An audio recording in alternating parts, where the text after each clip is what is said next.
insanları nəzərdə tuturuq. Düzdür. O bir bəhsidir. Bir də onlardan əlavə mən özümü tanımalıyam. Hər insan özün, biləxərə hər insan özündə bir sıra xüsusiyyətlər ola bilər ki, bir başqa insanda yoxdur. Ya yox, məndə çoxdur, o birisində azdır. Məndə azdır, o birisində çoxdur. Odur ki, bu tövsiyəmiz də var ki, insanşünaslıqdan əlavə hər bir insan özün də tanısın və o tanıyandan sonra ona uyğun bərnamə töksün və hərəkət eləsin. Eyni Ustad buna bənzəyir ki, sanki biz bir dənizdə çimmək istəyirik. Birinci nəzərə tuturuq ki, insan nə qədər qabağa gedə bilər bu dənizdə və mən nə qədər üzə bilərəm, 100 metr, 200 metr. Amma əgər bunu nəzərə almasam, özümü atım dənizin ortasına, təbii ki, boğulacam orada. Çox gözəl misaldır. Yəni bu iki bəli bir dənə dənizdir və yaxud bir çaydır. Çayın əni misal üçün 50 metrdir. Mən gərək görəm bu 50 metri mən keçə biləm ya keçənmərəm.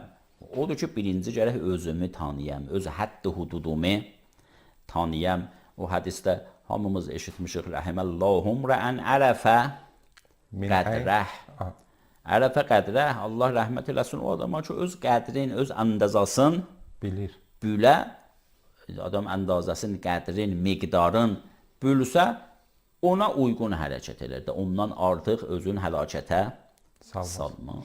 Ustad, insan, Həzrət Əleyhisselamın hədisində də var ki, özünü tanıyan Allahını tanıyar. Bəziləri bu hədisə əks məna edirlər. Yəni ki, özünü tanımaq mümkün deyil, bəs Allahı da tanıya bilmərsən. Ümumiyyətlə, bir kitab da var, Karl Marxın kitabı ki, insan mövcudu naşinaqda, insan tanımamış bir mövcud. İnsan ümumiyyətlə özünü tanıya bilərmi? İki cürə, həm deyə bilirik ki, bəli, həm deyə bilirik ki, xeyr, yox. Bu iki deyək, insan özünü heç tanıya bilməz.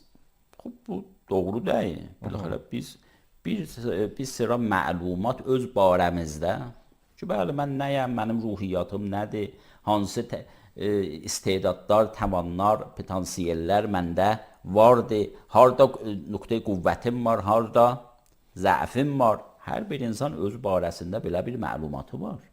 Ona görə biz deyəmərik ki, yox, insanı özümüzü heç tanıya bilmərik. Yox, belə deyil. Amma bu iki gələk deyək, 100% tanıya bilirik, orada da yox, 100% də tanıya bilmərik. Və əgər bilmirəm, hala buna mən izahatım var ki, nə üçün biz 100% insanı tanıya bilmirik? Hala ola bilər elə burada izah verək, hala sonra qeydərik o mən söhbətlərimə ki, biz nə üçün tanıya bilmirik? Bunun əsas səbəbi budur.